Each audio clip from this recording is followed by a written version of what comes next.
Bem, vamos então a compartilhar o tema de hoje, o reino dos céus.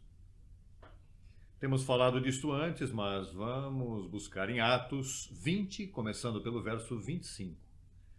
Os que não tiverem Bíblia, os dois telões eletrônicos mostram bem clarinho, mas eu vou até aproveitar isso para não usar lentes. E agora, eis aqui, eu sei que nenhum de todos vós, entre quem eu passei pregando o reino de Deus, verá novamente meu rosto. Esse foi o apóstolo Paulo. Você se lembra que quando Jesus Cristo, antes de ir à cruz, ele sempre disse: o reino dos céus é o quê? Se aproximou a vós, porque ele era o reino. Mas ele disse: se aproximou porque ele não pôde pregar.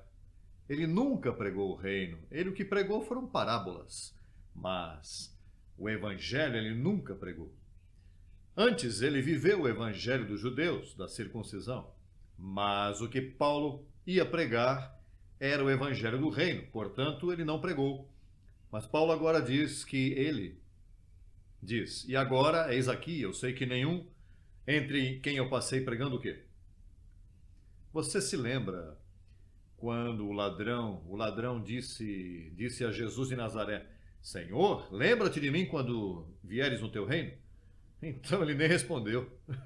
Ele disse: hoje estarás comigo no paraíso. Eu penso que se o ladrão seguisse falando, ele disse: não, paraíso não, reino, porque você vai morrer. Quando a pessoa morre, não pode entrar no reino dos céus. No reino se entra vivo. Isso foi o que aconteceu contigo, que tu entraste no reino dos céus. Por isso é que estás tão contente.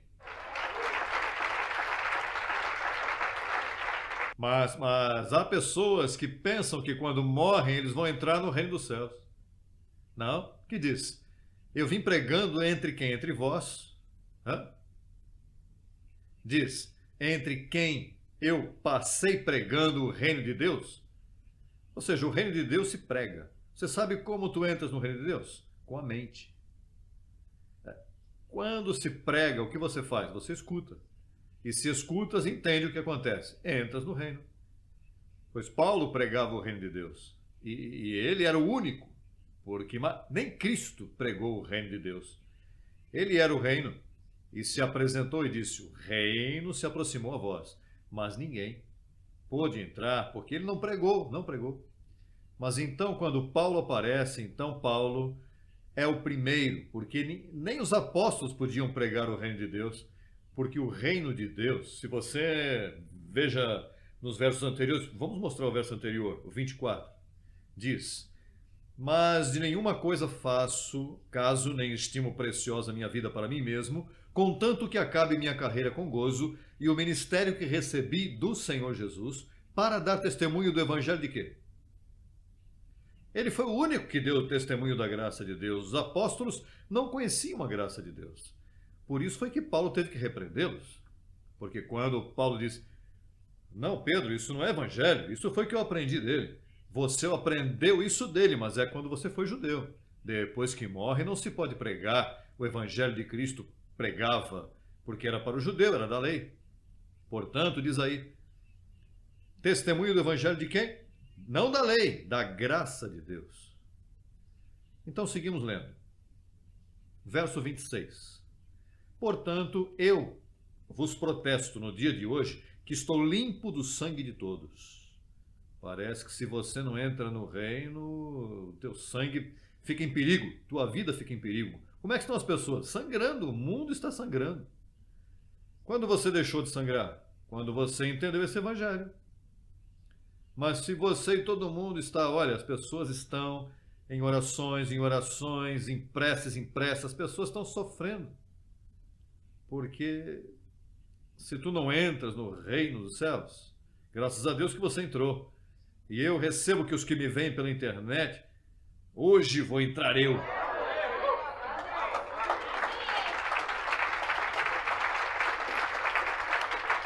Veintisiete. 27. Porque não evitei de anunciar-vos todo o conselho de Deus. O reino tem um conselho, isso se anuncia. Para você entrar no reino, Paulo disse que ele não havia evitado, ele falou tudo. Nós que estamos aqui falamos tudo e a pessoa se assusta. Ele falou, eu tenho dito tudo, por isso é que ele pode dizer, eu posso repetir também, como ele disse. Eu repito dizendo, ele disse, então eu não repito nada que ele não tenha dito.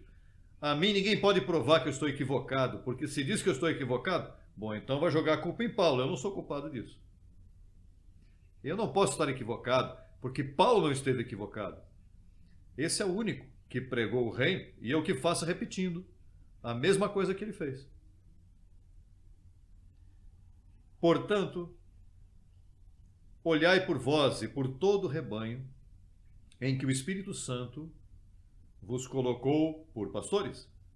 A mensagem para os bispos, olha, já falamos de pastores de congregação, assim que os bispos que estão aqui, apliquem-se bem aí as saias, digo, as calças compridas. Olha que agora tem de tudo. Que os pus por bispos para apacentar, para arrebentar, para ameaçar, para sacar dinheiro, para insultá-los, para maltratá-los. Sim, apacentar é tratá-los bem, tratá-los com amor. Um bispo, uma pessoa carinhosa. Quando nós escutamos que é um bispo por lá maltratando gente, não, isso não é bispo. Essa é uma bispa. Um bispo apacenta. Uma bispa pica, sabe? Olha, o bispo é uma pessoa, não só apacenta o rebanho, apacenta os demais pastores, para que eles apacentem a igreja, não? Apacentar a igreja do Senhor, a qual ele ganhou por seu próprio sangue. Agora aqui vem um probleminha. E isso é uma profecia que se cumpriu. Porque eu sei que depois de minha partida, uma vez Paulo morre, o que acontece? Se acabou a graça. Você sabe que desde que Paulo morreu, não houve mais evangelho de graça. Porque os apóstolos não conheciam a graça de Deus, eles não podiam pregar o que não conheciam. E então ele está dizendo, olha, eu sei que depois que eu morrer, o que vai acontecer? Diz, entrarão em vosso meio lobos vorazes, que não o quê? E o que acontece com a congregação? E de vós mesmos se levantarão homens que falem coisas perversas para arrastar atrás de si aos discípulos. Olha, Paulo advertiu. Você sabe que havia um homem que tinha um programa de rádio e fazia entrevista a pastores e a pessoas. Então a pergunta dele era, por que tantas religiões e tantas interpretações? Porque entre os próprios católicos há diferentes crenças. Entre os evangélicos, diferentes crenças. Entre os pentecostais, por quê? Gálatas, capítulo 2, verso 14 e depois no verso 7. Vamos buscar Gálatas, capítulo 2, verso 14, para que tu entendas por que há tantas religiões no mundo. Mas quando vi que não andavam retamente conforme a verdade do evangelho, disse a Pedro... Quem é esse Pedro? Quem? Ele foi o que começou o papado. Agora, Paulo repreende e diz que não andavam o quê? Retamente conforme a verdade do evangelho. Disse a Pedro diante de todos. Agora veja qual era o pecado de Pedro. Veja. Se tu, sendo judeu, gosta de viver como os gentios comiam porco, comiam chicharroncitos e os gentios não praticavam o judaísmo, não guardavam sábado. Eles não guardavam sábado. Agora, Pedro gostava disso, mas fazia escondido. Olha, que bem vivem os gentios. E então Pedro foi tremendo hipócrita. Ele foi que danificou isso. Porque ele dizia, bom, Paulo, o grande apóstolo Paulo, apóstolo a nós os gentios, graças a Deus que temos um apóstolo Paulo, que nos defendeu e desde lá nos advertiu, olha, que ninguém tinha visto isso. Essa é a minha tarefa para reformar o mundo. Eu utilizo o que usa ele. Eu não posso falhar nisso. Eu não vou falhar. Veja o que diz. Vamos ver se tu entendestes e podes esquadrinhar bem. Veja a acusação que fizeram a Pedro. Se tu, sendo judeu, vives como os gentios e não como judeu, agora veja o que ele fazia. Veja que hipócrita. Por que obrigas aos gentios a portar-se como judeus? Se dá conta? Ou seja, o problema aqui era que a Pedro lhe convinha viver como gentio na semana, e então se aparecia o domingo. Shalom. Shalom.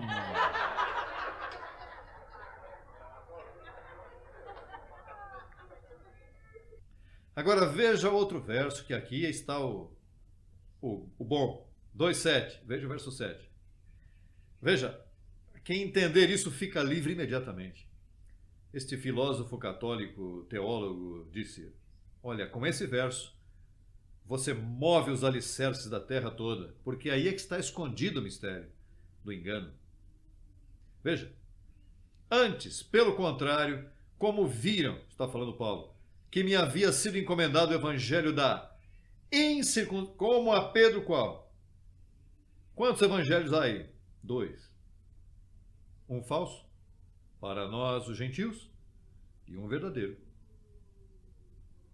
Atente bem, igreja, e todas as pessoas que me veem diretamente pelo mundo atualmente. Nunca se havia pregado o evangelho da incircuncisão até que Deus me chamou a pregar.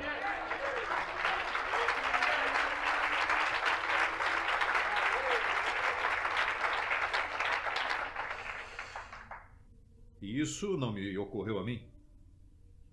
Eu também estava mesclado com a circuncisão. Isso foi que um dia de momento, em Massachusetts, aí caindo neve, um dia se me apareceu meu papai e me abriu os sentidos de uma forma que eu disse: por que isso? Por que está tanto problema nas igrejas? Por isso é que está tantas divisões. Quando se pregue o evangelho da incircuncisão, o mundo ficará livre totalmente e vão ser felizes. Você sabe por quê? Porque o evangelho da incircuncisão é o evangelho do reino, o evangelho da graça. E se não se prega isso, então não entram no reino. Tu estás no reino dos céus. Diga: eu estou no evangelho, no reino dos céus. Colossenses 1,13. Bom, quando Cristo morreu e ressuscitou, e tu conheces a Jesus Cristo depois da cruz, não antes, depois que ressuscitou, porque Jesus não salvou a ninguém antes de ressuscitar. Mas se Jesus não morre, nem ele se salvava. Se ele não morre, olha, ficava todo mundo aí, e aí ficava assim. Mas ele morreu e tinha poder sobre a morte, ressuscitou. Depois que ressuscitou, veja o que ele te fez. O qual nos vai livrar? De quê? E o que ele fez? Se trasladou para onde?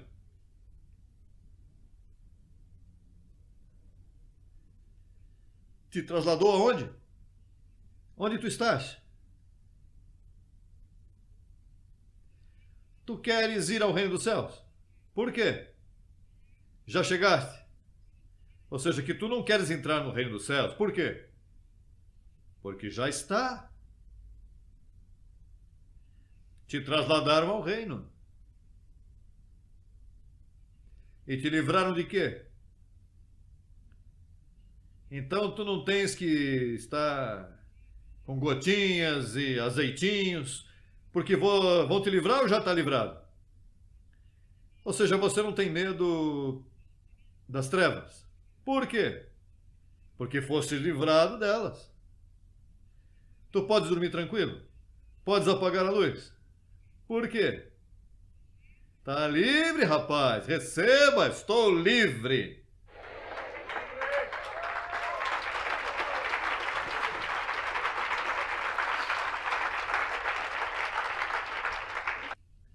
Eu conto a vocês de um vizinho que eu tinha que era espiritista, então... Então ele me olhava assim, e então eu o saudava, e ele sabia que eu era pastor e me dizia, como estás, reverendo? E eu, perfeitamente bem, como estás? Ele, bem. Olha, mas você me saúda a mim tão tranquilo. Sim, tu és meu vizinho, eu tenho todo o respeito que eu te devo, como meu vizinho e como ser humano. E me disse, mas por que há uns pastores que passam por aqui e quando me veem, atravessam a rua do outro lado? Bom, talvez não queiram falar contigo ou têm medo. E você não tem medo de mim. Você sabe quem eu sou? Eu sou um feiticeiro de alta potência. E eu lhe dizia, bom, pois veja, eu creio que você é de alta potência, porque eu tenho vindo muita gente aqui. Ele tinha uma cabeça reduzida diante do edifício, com uma cabecinha assim reduzida, essa como fazem os vodus assim. Uma das mais bonitas, eu queria ter uma na minha casa também.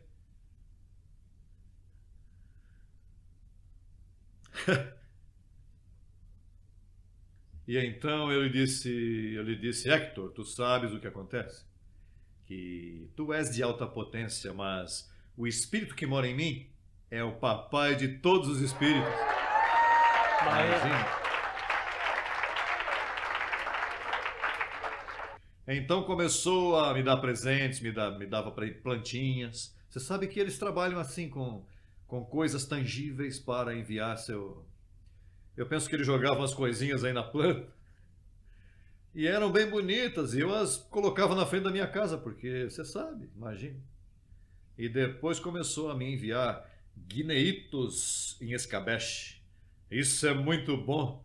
Perdoe os que vieram sem comer hoje. Olha, e no Natal começou a me enviar coisinhas, então eu as olhava bem. Ah, vou, comia. E então um dia me disse, eu quero falar com você. Então eu fui, me sentei lá no lugar, assim, ele entrou num transe, sabe? Me dava...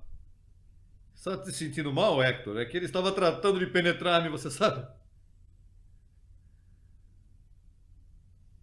E então eu lhe segui ministrando e lhe dei um patatule e começou a tremer assim, ele... Tiveram que levar ele ao hospital, imagine. E você sabe o que aconteceu por estar se metendo comigo? Que o espírito que trabalhava com ele parece que foi embora. Esvaziou o quiosquinho dele e as pessoas se foram. E depois ele ficou com ódio de mim, ele me olhava assim de longe.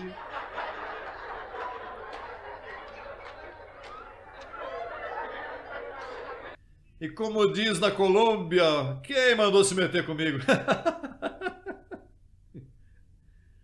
Veja, você é um tesouro em um vaso. Se você soubesse todo o poder que está em tua mente e tens o conhecimento,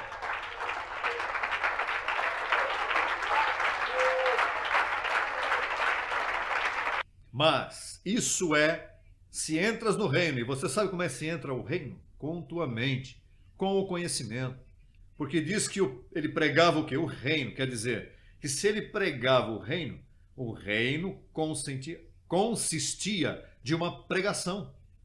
E depois diz, e não evitei de falar todo o conselho dessa pregação. Quer dizer que o reino dos céus é um conselho, como o que eu estou te dando nesta noite, abençoado. Este conselho é que te faz despertar e dizer, estou bem, estou livrado de tudo, não necessito nem que orem por mim, não necessito de amuletos de boa sorte, não necessito de selinhos, não necessito de azeitinhos, eu não necessito de nada, porque estou completo nele. Tu estás no reino, abençoado.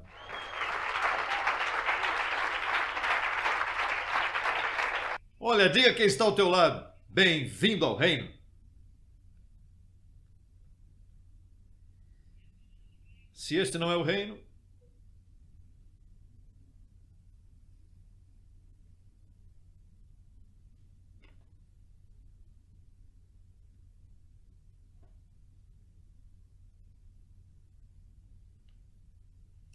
vamos a Mateus agora. Mateus capítulo 13. capítulo 13, verso 31. Outra parábola, diga parábola, assim é que ele pregava. Por isso, aquilo não era o reino, aquilo era uma parábola. Jesus de Nazaré não pregava a pregação do reino, ele pregava em parábola. Bom, uma parábola, dando-te uma ideia do que viria, porque Jesus de Nazaré estava cumprindo a lei.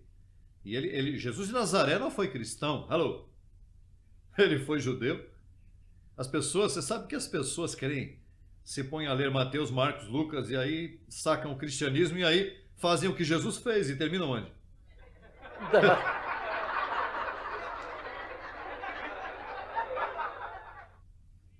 Olha, em inglês, às vezes o O soa como U e o U como O, né?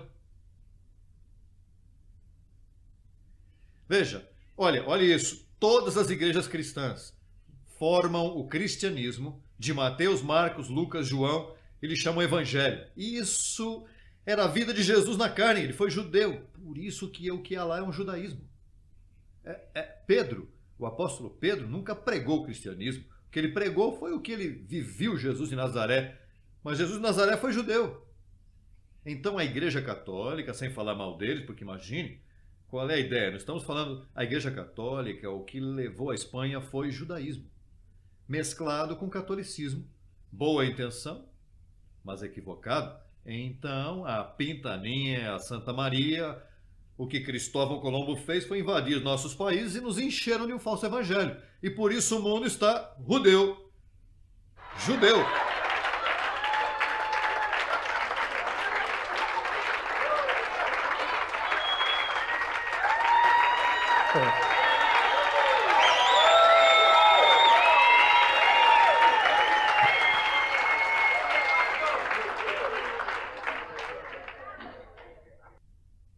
Atente-me bem. Os que trouxeram como cristianismo, isto é simples e plenamente a verdade. Estou falando, e mais doutorado que me deram, é porque da Faculdade de Ciências Teológicas. Me escutou falar e disse, esse homem está dizendo a verdade, que ele havia dito, ponto. O doutorado se baseia nisso, de que ele descobriu que eu provei biblicamente que o que Pedro trouxe através da Espanha foi um evangelho, mas não o de nós, os gentios, senão o judeu. E isso ferrou o mundo, e por isso o mundo está ferrado, porque eles não entraram no reino dos céus. Os evangélicos não entraram no reino, os católicos não entraram no reino. Eles são boas pessoas, amam a Deus, sem entrar no reino. Para tu entrares ao reino dos céus, tu tens que me escutar. Sí, Senão no não vai. Perdona, sai.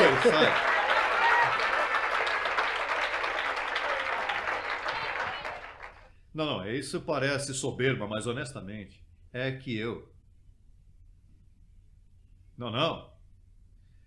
Eu faço, estou com vocês aqui, rimos e eu não faço isso lá por fora, você sabe. O que trato de dizer é que eu me ponho a buscar todas as escolas de interpretações teológicas, porque eu tenho feito isso. Eu não levo aqui 5 anos, eu levo 38 anos nisso. Ou seja, essa é uma profissão, ninguém estudou 38 anos por uma profissão, e eu 38. E mais eu ia ter até 20 doutorados, não só. O que eu trato de dizer é que eu escuto, e ninguém, absolutamente ninguém, encontrou a divisão da circuncisão e da incircuncisão. Imagine que os irmãos Wright, os que inventaram a aviação, ressuscitem e se jactem de que eles descobriram e foram os que voaram no primeiro avião. Isso é jactar-se. É uma realidade.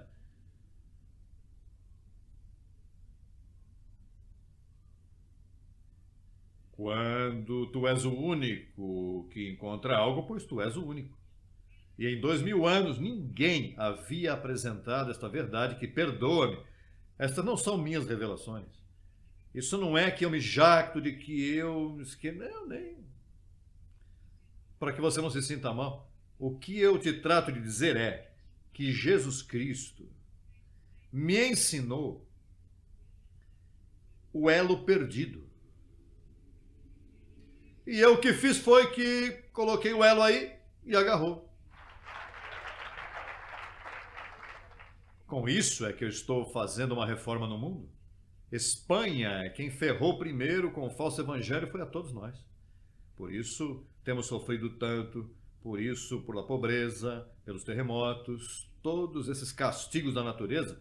A natureza geme pela manifestação do reino de Deus. Pois as pessoas se matam orando e Deus não lhes responde.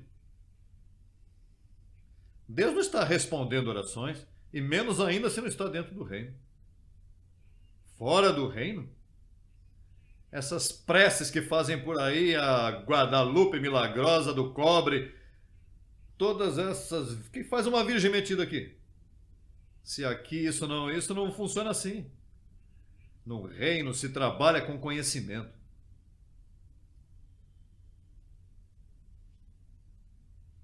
Já lemos, não? Me foi? Outra parábola lhes referiu dizendo: diga, o reino dos céus é semelhante.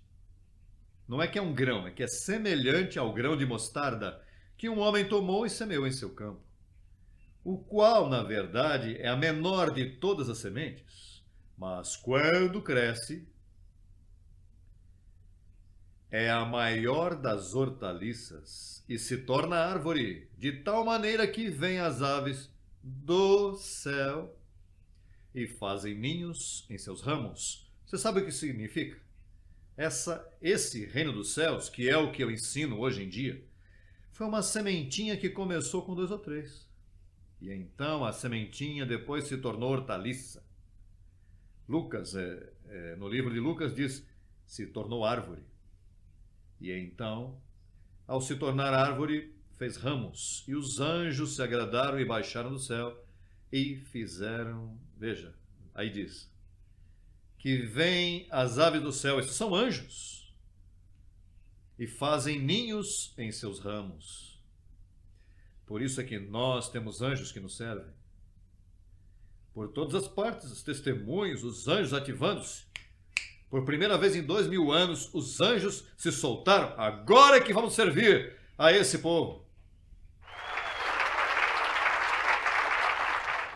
Outra parábola lhes disse: o reino dos céus é semelhante à levedura que uma mulher tomou e a escondeu em 3 medidas de farinha, até que tudo foi o quê? Você sabe o que isso significa? As 3 medidas: prata, ouro, pedras preciosas, que fala o apóstolo Paulo. Isso é quando você vai à estatura do varão perfeito. Essa é a parábola também, quando Cristo disse: o semeador saiu a semear, parte da semente caiu em bom terreno e deu fruto a 30, 60 e 100 por um da semente. Agora diz que quando tudo levedado, vem a transformação. Tudo isto falou Jesus por parábolas às pessoas. E ouça isso para que você veja que ele não pregou o evangelho. E sem parábolas não lhes falava. Ouça isso, que ele estava submetido a Isaías, como eu ando submetido a Paulo. O Senhor Jesus Cristo andava submetido aos profetas, porque tu não podes violar um princípio. Ele andou, diz, para que se cumprisse o dito pelo profeta, quando disse: abrirei em parábolas minha boca, declararei coisas escondidas desde a fundação do mundo.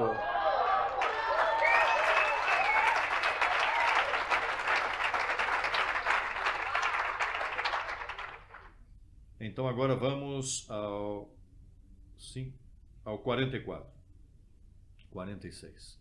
Verso 44. Esse é o capítulo das parábolas. E todas são acerca do reino, porque falava do que vinha e o que nós estamos fazendo. Todas essas parábolas se explicam hoje aqui nesta noite. Diz: além do mais, o reino dos céus é semelhante a um tesouro escondido em um campo, o qual um homem encontra e o esconde novamente, e gozoso por ele vai, vende tudo o que tem e compra aquele campo. Olha, quando me semearam isso, rapaz. Primeira coisa, olha, eu tinha um bom trabalho com o sistema. Esqueça que eu vou vender tudo. A primeira coisa que eu fiz é renunciar. E eu disse, bom, o que eu tenho? Um Mercedes-Benz, vamos vender. Um relógio Rolex, vamos vender. E quantos televisores aí em minha casa? Como 3 ou 4? Vamos vender e com um funcionamos. E eu, porque eu não... porque Deus me disse, não peça dinheiro. Não peça. Que eu vendi, bom, eu vivia em condomínio e eu pegava o carrinho e saía com o televisor, eu punha embaixo o anúncio, se vende televisão, tantas polegadas. Quando me ligava alguém, dizia, eu ia pelo caminho assim e pegava aí $400. Espera, que encontrei um tesouro, pera. E eu não pedi um centavo pelo carro, não, bom, depois eu disse, Nídia, agora o que temos que vender é o edifício, o apartamento. E eu disse, o que nós vamos mudar se já não nos resta nada? E eu disse, tranquila, sabe o que vamos fazer? Eu uma vez disse, reuni uma casinha de madeira, sabe essas revistas que te apresentam como casas de madeira? E eu disse, ao vender isso, eu sempre tive um espírito disso de carpinteiro, mas frustrado, você sabe.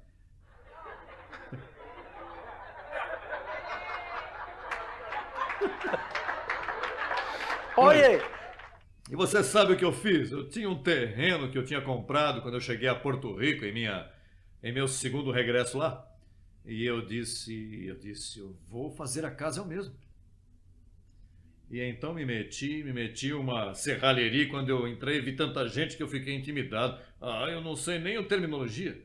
Você sabe que nesses lugares as pessoas, meu Deus, é quanto, é quartão, isso e tantas medidas. Então eu, como via muita gente, eu me envergonhei. Fui pro primeiro dia e me assustei. Disse, E fui para minha casa e voltei a olhar os livros, fazer os planos ali. Fiz a planta ali. E peguei as plantas e então, na segunda vez eu fui e me assustei mais, porque estava cheio. Eu disse, eu vou vir pela manhã, como isso das 10 que já ordenaram e se foram trabalhar. Olha, você sabe que a terceira vez que eu fui não tinha ninguém. Eu falei, me ajuda aí. Eu fiz aqui a planta da revista, eu vi essa casa na revista e eu quero fazer. Olha, você pode, mas olha, eu necessito isso. Rapaz, eram como 7 mil para aquele tempo. Isso custaria hoje 20 mil, mas naquele tempo era $7.000 em madeira, e painéis, e coisas, e paredes que eu tive que fazer. Eu vi atrás disso, mas eu fiz as paredes, porque era uma montanha que vinha abaixo assim. Então a questão está que eu fiz a casa. A fiz e nos mudamos ali. E então com o dinheiro que eu saquei dessa casa, me mudei aqui. Cheguei à ponte, que Miami é a ponte. Veja, olha o que aconteceu. Tantos países que temos. Mas tive que vender tudo por aquele tesouro que eu encontrei. Deixei tudo, mas tudo. Chegou um momento, uma vez eu estava olhando a carteira e disse, anda, se me restam mais que $2.000. Bom, estava já vazio. Eu saquei $50.000 da casa e meti nisso. Então eu disse, tem que fazer. Não tem outra alternativa, eu não peço ajuda a ninguém. Assim que tenho que fazer eu, sem pedir um centavo a ninguém. E com $50.000, com isso eu comecei esse ministério. E olha onde eu cheguei. A semente de mostarda cresceu, se converteu em árvore, fez ramos e os anjos disseram, gosto dessa árvore. Alô!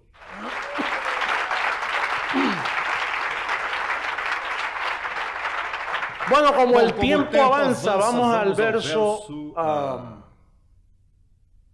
creio que é o 51. 51, veja o que diz. Jesus lhes disse, entendestes todas estas coisas? Eles responderam, sim, Senhor. Então, no 52, ele disse, por isso, olha isso, todo escriba douto, inteligente, no reino, onde? Não fora. No reino dos céus é semelhante a um pai de família que saca de seu tesouro coisas novas e coisas velhas. O que significa isso? As coisas velhas é o velho pacto, as coisas novas é o novo pacto. As coisas velhas é a circuncisão. As coisas novas é a incircuncisão. Todo estudante bíblico, douto, inteligente, que tem 2 dedos de frente, quando se mete nesse tesouro, ele sabe dividir. O Novo Testamento começa em Romanos. Aí é que estão as coisas novas. O apóstolo Paulo, ele é que me dá as coisas novas. Os demais não. É Paulo. Esse foi o que abriu o caminho. E o outro explicou. E hoje tu estás no reino dos céus. Abençoados, vamos estar em pé os músicos, por favor.